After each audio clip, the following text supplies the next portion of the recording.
A paz, rebanho mais lindo, mais amado, mais querido da face da terra. É bom estar com você aqui novamente, nessa manhã, para compartilharmos a palavra do Senhor e aprendermos juntos.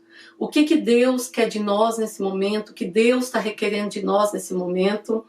E eu quero compartilhar uma palavra hoje com você, que está no livro de Isaías, no capítulo 60, no verso 1. Queridos, procurem anotar todas as vezes que nós compartilharmos a palavra do Senhor. Procure pegar um bloquinho, uma caneta, ou mesmo no seu telefone. Faça anotações, vá ler novamente, vá regurgitar, mastigar bem aquilo que você ouviu. E Deus com certeza vai te acrescentar muito mais coisas. Nós não estamos trazendo uma palavra longa, por causa que é online, então nós estamos procurando fazer assim tudo o mais prático possível para você. Então pegue a sua Bíblia ou acompanhe aí no seu celular, Isaías, no capítulo 60, no verso 1. Ele diz assim: levanta-te e resplandece, porque já vem a tua luz e a glória do Senhor nasce sobre ti. Amados, essa mensagem que Isaías trouxe para o povo da parte do Senhor, nesse tempo o povo estava vivendo algo talvez pior do que o que nós estamos vivendo aqui, né? Porque no tempo de Isaías, quando ele traz essa profecia, o momento, ele era muito difícil para o povo de Deus. Porque a opressão da invasão da Síria sobre Jerusalém estava trazendo cativeiro para o povo. O povo havia estado subjugado ao reinado de Senaqueribe, o rei da Síria. E desde os tempos de Ezequias, o rei de Judá, Senaqueribe subjugou os habitantes. Então o povo estava debaixo de opressão. O povo estava debaixo de medo. O povo estava debaixo de uma situação que não era o que Deus desenhou para eles. O que Deus projetou para eles. O que Deus sonhou para eles. E eu penso que também nós estamos vivendo um momento difícil, que não é bem o que Deus projetou e o que Deus planejou para nós, né? Porque momentos difíceis nós vamos passar. Em todo tempo, a Bíblia não nos garante facilidade. Jesus diz: no mundo terás aflição, mas tem de bom ânimo. Eu venci o mundo. Eu venci o mundo. Eu venci o mundo. Jesus venceu o mundo. Então o problema, queridos, não é nós passarmos por momentos difíceis. O problema, na realidade, é como nós passamos por esse momento difícil. Por que o povo de Israel tinha chegado naquele momento? Por que Deus tinha permitido aquela invasão do rei da Síria? Por que Deus tinha permitido o povo dele estar subjugado? Um povo que ele chamou, que ele separou. Um povo que ele constituiu nação santa para ele. Por que será? Porque o povo havia se desviado do caminho do Senhor. O povo não dava mais ouvidos à voz do profeta. O profeta, ele é aquele que fala da parte de Deus. Ele é aquele que traz o ensino da palavra de Deus. E o povo havia resolvido não estar mais debaixo desse cuidado, debaixo da orientação de Deus. E foram se contaminando e contaminando e contaminando e começaram a servir a outros deuses. E, de repente, o povo é surpreendido por uma invasão, né? Será que isso é algo diferente dos dias que nós estamos vivendo hoje? Eu não quero trazer peso sobre a sua vida, mas eu quero trazer uma palavra de Deus. Eu quero ser o profeta de Deus que te traz uma palavra nessa manhã. Amados, quantas vezes nós fazemos a mesma coisa, nós fechamos os nossos ouvidos para aquilo que Deus quer falar, né? resolvemos acreditar somente naquilo que nos convém acreditar, naquilo que é bom acreditar. Eu vejo muito algo que é falado por aí: Deus é amor. E se Deus é amor, todo tipo de amor é permitido. Não, não é. A Bíblia nos apresenta e estabelece padrões, princípios, que é para nós, o seu povo, vivermos. Então, é conveniente muitas vezes nós acreditarmos no que nós queremos acreditar. Fazemos somente o que achamos que nós devemos fazer. Mas é muito interessante, porque isso, queridos, isso vai gerando em nós uma preguiça espiritual. Começamos a sentir preguiça de nos submeter, de ouvir a palavra de Deus e nos submeter a ela. Preste atenção, tem uma grande diferença entre escutar e ouvir. Escutar, a gente escuta um barulho, a gente escuta uma música, a gente escuta vozes diferentes. Quando nós estamos no mall, uma coisa que eu presto muita atenção e me incomoda bastante quando eu estou no mall, na praça de alimentação, é quando as pessoas arrastam as cadeiras. Não sei se você já prestou atenção nesse barulho. De repente parece que vira um incômodo quando é muita gente arrastando. Você está escutando. Só que passou daquele momento, passando aquilo ali, você esquece. Você já está vivendo outra situação e você esquece aquele barulho que você ouviu. E muitas vezes nós fazemos isso com a palavra de Deus. Nós apenas escutamos a palavra de Deus, mas não damos ouvidos à palavra de Deus. Dar ouvido, querido, é entender aquilo que está sendo falado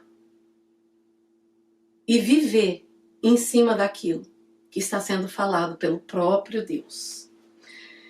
Então, essa diferença entre escutar e entre ouvir, nós precisamos urgente que os nossos ouvidos sejam abertos como igreja, como povo de Deus. Quando eu falo igreja, eu não estou falando nas quatro paredes, eu vivo repetindo isso, não estou falando lugar de reunião, eu estou falando nós, que fomos gerados por Deus para ser a habitação dele. Então, preste atenção nisso. E quando nós não ouvimos, nós entramos num nível de desobediência à palavra de Deus. Isso vai nos deixando cada vez mais sem direção, vai nos deixando confusos. Começamos a pecar contra o Senhor e contra a sua palavra. Fazemos o contrário daquilo que ela nos manda fazer. Vivendo uma vida espiritual desregrada, segundo o conceito do mundo. Segundo o conceito de tudo aquilo que há no mundo. Ouça bem, a voz da multidão não é a voz de Deus. E para ouvirmos a voz de Deus, nós precisamos parar de ouvir a voz da multidão. Porque quando nós ouvimos a voz do mundo, a voz da multidão, queridos, nós passamos a ingerir veneno para o nosso espírito. E veneno mata. Semana passada nós falamos do povo que estava se sentindo enterrado. Quando Deus leva o profeta Ezequiel, para dentro do vale de ossos secos, o Senhor diz para Ezequiel: esses ossos são toda a casa de Israel. Esses ossos são meu povo. E eles reclamam dizendo: os nossos ossos se secaram e pereceu a nossa esperança. Então Deus retrata ali um povo morto. Guarde bem isso, veneno mata. Veneno mata. Muitas vezes é até bom, né? Vem acompanhado de um sabor bom. Porque o pecado não é ruim, o pecado é bom, mas mata. No final é caminho de morte. E quando nós vamos ingerindo e nos submetendo, então, ouvindo e nos submetendo àquilo que o mundo ensina, que as coisas do mundo ensinam. Começamos então a não ver o cumprimento das promessas de Deus nas nossas vidas, desanimamos, porque tudo à nossa volta parece que está errado, começamos a duvidar daquilo que Deus fala, não é? Começamos a nos mover segundo notícias, segundo tudo aquilo que todo mundo está se movendo. Assim estava a situação do povo de Deus. Daquele povo para quem Isaías estava profetizando naquela época. E a palavra de Deus daquela época, ela é a mesma para nós hoje. Deus não muda. A sua palavra não muda. Ele é imutável. E é muito interessante que Isaías, no meio de tudo aquilo, no meio daquele caos todo, Isaías é usado por Deus para dar uma ordem e fazer uma promessa. E a ordem é: levanta-te, levanta-te. Várias situações em que o Senhor operou milagre, teve a mesma ordem de Deus: levanta-te. Eu quero dizer algo para você: a intenção do diabo é nos manter prostrados, é nos deixar prostrados. Nos leva a nos prostrar e nos prostramos por causa de situações reais, situações legítimas, que vão acontecendo no dia a dia conosco. E quando nós não estamos ouvindo, não estamos de posse da palavra de Deus, das promessas de Deus, nós vamos enfraquecendo cada dia mais na nossa fé. E essa fraqueza espiritual, ela é realmente muito prejudicial para as nossas vidas. Sabe por quê? Porque o homem, ele é um ser triuno. Ele é um espírito que habita num corpo e que possui uma alma. A nossa essência é o espírito. A nossa máquina, né, o nosso computador, aquilo que nos leva, que define quem somos nós, é a nossa vida espiritual. Porque o resto tudo se acaba. Mas o espírito não. Então nós precisamos alimentar o nosso espírito. E alimentamos o nosso espírito ouvindo a palavra de Deus, entendendo o que Ele tem para nós e deixando o Espírito de Deus gerar vida em nosso espírito, gerar força em nosso espírito. É muito interessante, queridos, porque a palavra de Deus diz, Paulo nos diz, que a paz de Deus, que excede todo entendimento, ela guardará a nossa alma, ela nos guardará, ela guardará o nosso coração, guardará a nossa mente. Sabe o que é a paz de Deus? O mundo está todo caindo. Está todo mundo sendo prejudicado. E eu estou dizendo assim, cai 1000 ao meu lado, cai 1000 à minha direita, mas eu não serei atingido, porque o Senhor dará ordem aos seus anjos ao meu respeito. Eles me sustentarão nas suas mãos. E eu não tropeçarei em pedra alguma. A situação está ruim para todo mundo. O que está acontecendo é ruim para todo mundo. Mas o Senhor guardará a minha vida. O Senhor guardará a minha casa. Porque não dorme e não dormita o guarda de Israel. Aquele que guarda. Sabe por quê? Porque se nós nos enchermos, alimentarmos o nosso espírito, enchermos o nosso espírito da palavra de Deus, Deus não é homem para que minta, e Ele não é filho do homem para que se arrependa. Havendo Ele dito, Ele fará. Havendo Ele dito, Ele fará. E como o diabo quer roubar a nossa fé? Porque roubando a nossa fé, ele nos prostra. ele nos desanima completamente. Essa semana passada tinha um rapaz, um americano, terminando o basement ali embaixo, aqui na minha casa, e ele ouve música o dia inteiro, músicas boas. E no meio das músicas dele, tocou uma música gospel. E eu, num dia anterior, para puxar assunto com ele, eu falei para ele assim, você tem bom gosto para música, ele ouve muita ópera. Aí ele falou, eu gosto muito de música. Então no dia que eu ouvi, eu estava até conversando com o Rafael, o irmão da nossa igreja, e eu falei, Rafael, espera um pouco. Eu ouvi ele, eu escutei que ele estava ouvindo uma música gospel. E eu corri lá embaixo e eu falei para ele, você gosta de música gospel? Ele falou assim, eu amo Deus. Eu falei, sério? Que bom ouvir isso. Porém, eu perdi a minha fé. Olha que interessante. Isso falou muito comigo. Quantos de nós amamos o Senhor? Mas nós perdemos a nossa fé. Não, eu tenho fé. Muitas vezes declaramos que nós temos uma fé. E essa fé, ela não passa da nossa razão, da nossa mente apenas. De palavras da nossa boca. Porque quando a situação chega, nós nos prostramos. Nós caímos. Ficamos caídos.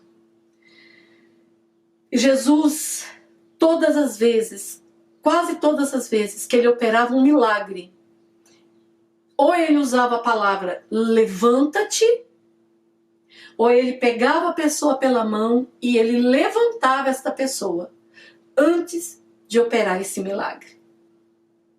Eu vou ler para você aqui apenas alguns textos que eu escolhi para poder você entender qual a necessidade de nós nos levantarmos para ver o milagre na nossa vida. Eu não sei que área da sua vida. Onde é que você está prostrado?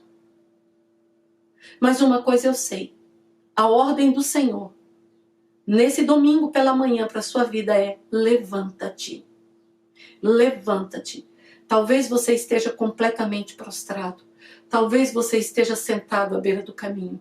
Talvez você esteja não completamente prostrado, mas esteja se prostrando, se rendendo completamente, não a Deus, mas à situação que você está vivendo. A única rendição que é permitida para nós, queridos, é nos render a Deus, é nos render a sua palavra, a ação do seu Espírito. É nos prostrar em adoração. Aquele que vive, aquele que reina no meio da situação. Porque ele diz, oferecei sacrifício de louvor ao Senhor.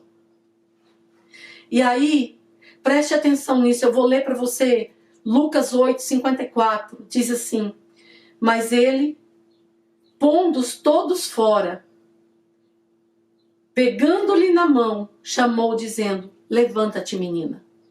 Isso aqui é a situação da filha de Jairo. Ela estava morta. E Jesus está indo com Jairo para a casa dele. E quando chega ali perto da casa, vão encontrar algumas pessoas já dando notícia. Jairo, não incomoda mais o mestre, porque a tua filha já morreu. Jesus olha para Jairo e só diz uma frase, não tema, creia somente. A situação era legítima, a situação era real. E Jesus chega para um morto, para a filha de Jairo, e diz assim para ela, toma ela pela mão e diz para ela, levanta-te, menina. Essa ordem de Jesus para essa menina trouxe vida para ela. Ela ouviu e ela viveu. Veja bem, em João 5:8, diz assim, Jesus disse, levanta-te, toma o teu leito e anda.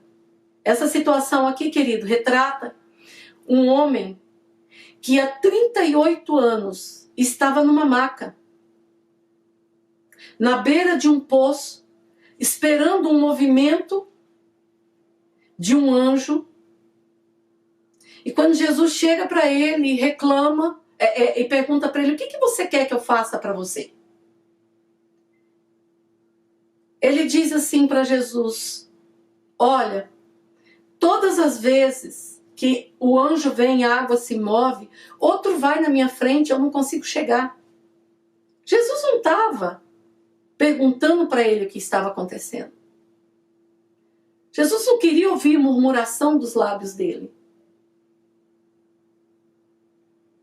Jesus olha bem para ele. A hora que Jesus se aproximou dele, Jesus perguntou para ele simplesmente: o que você quer que eu faça? Mas ele estava tão focado na situação que ele vai contar para Jesus o porquê que ele estava ali daquele jeito. E Jesus diz para ele: levanta, toma o teu leito e anda. E muitos de nós preferimos ficar prostrados porque não queremos tomar o nosso leito e andar. Sabe por quê, queridos? Porque isso requer um esforço da nossa parte. Vamos ver mais um caso? Aqui é o caso do cego de Jericó. E Jesus, parando, disse...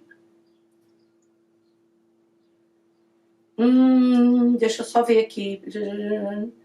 E Jesus, parando, disse que o chamasse. E chamaram o cego, dizendo-lhe: tem bom ânimo, levanta-te, ele te chama. Queridos, olha que interessante essa situação. O cego de Jericó, ele não era cego antes. A Bíblia diz que ele estava cego. Cego e mendigo, pedindo esmolas. E quando ele ouve que Jesus ia passar por ali, ele começa a gritar: filho de Davi, tem compaixão de mim. Jesus poderia simplesmente ter dado uma ordem, ou chegado perto dele, colocado as mãos nos olhos dele. Não. Jesus diz aos discípulos: vai lá e chama ele. E os discípulos dizem assim: levanta, vem, porque o mestre te chama. Presta atenção no que Deus está falando para você nessa manhã. Levanta, vem, porque o mestre te chama. E ele te chama porque ele tem o melhor para você. Ele tem vida abundante para você. Vamos ver só mais um. Lucas, mais uma situação de morte.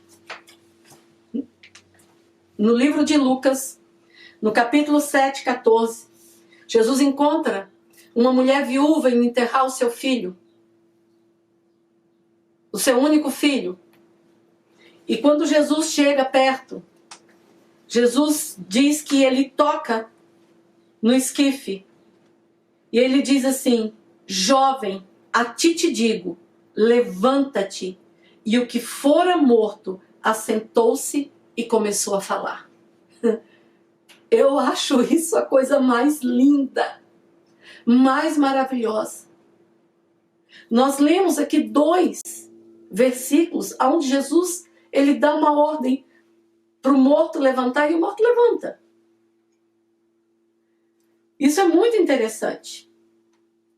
Separei outros aqui, outros versículos, mas eu acho que o nosso tempo não vai dar. Então eu vou adiantar um pouquinho aqui.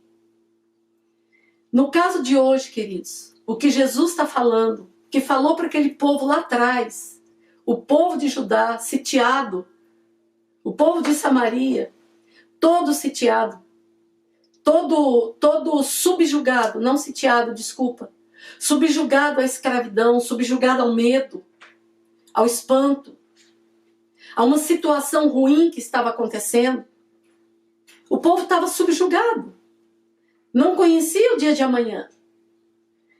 É a mesma coisa que nós estamos vivendo praticamente hoje, não é verdade?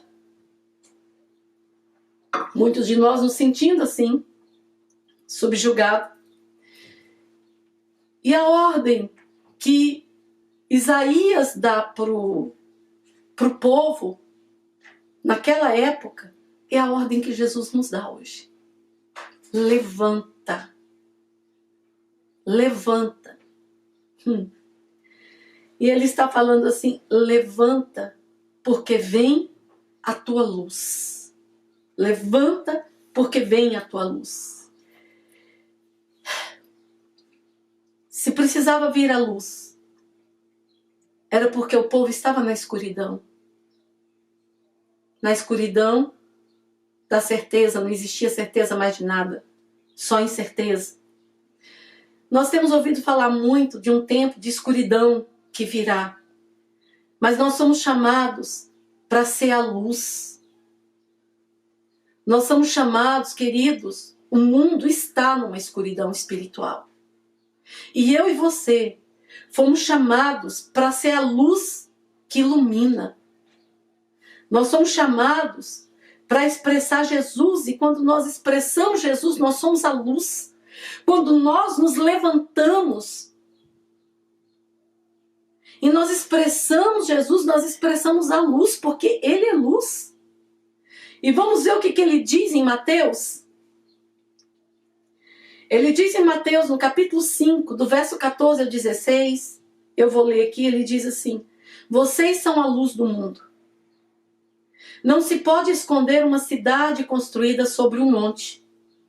E também ninguém acende uma candeia e a coloca debaixo de uma vasilha. Ao contrário, coloca num lugar apropriado e assim ilumina todos os que estão na casa. Assim, brilha a luz de vocês diante dos homens, para que vejam as suas obras e glorifiquem ao Pai de vocês que está nos céus. Olha que interessante. Levanta e resplandece. E assim brilhe a luz de vocês diante dos homens, para que vejam as suas obras e glorifiquem o Pai de vocês que está nos céus. Amados, isso é muito interessante, porque Isaías, ele declara: levanta-te e resplandece. Levanta-te e deixa a luz que está em você resplandecer. Deixa o Jesus vivo, que morreu, que deu a vida por mim, por você, resplandecer. Ele está dizendo, Cleusa, ele está dizendo nessa manhã, Maria, Kátia, João, não importa quem está ouvindo essa palavra, ele está dizendo, levanta-te e deixa aquele que morreu e ressuscitou, aquele que é a luz do mundo e que te constituiu luz para brilhar no meio das trevas.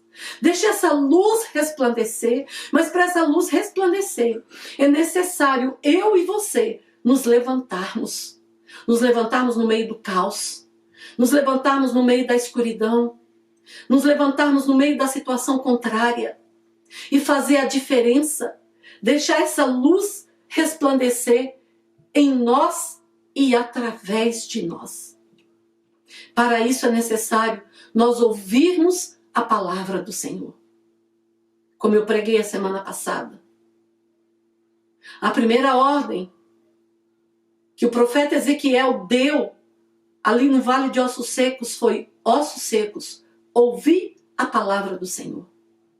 E Isaías vem nessa semana e diz para nós: levanta-te e resplandece, porque vem a tua luz e a glória do Senhor nasce sobre ti. Sabe quando a glória do Senhor se manifesta através de nós? É quando nós deixamos a nossa luz brilhar, queridos.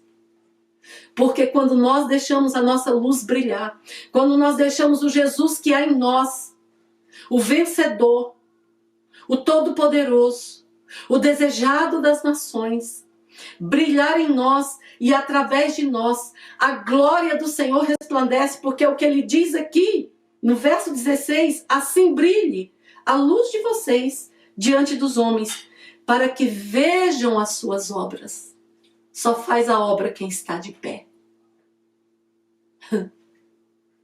para que vejam as suas boas obras e glorifiquem ao Pai de vocês que está nos céus. Amém, amados? Eu quero deixar essa palavra.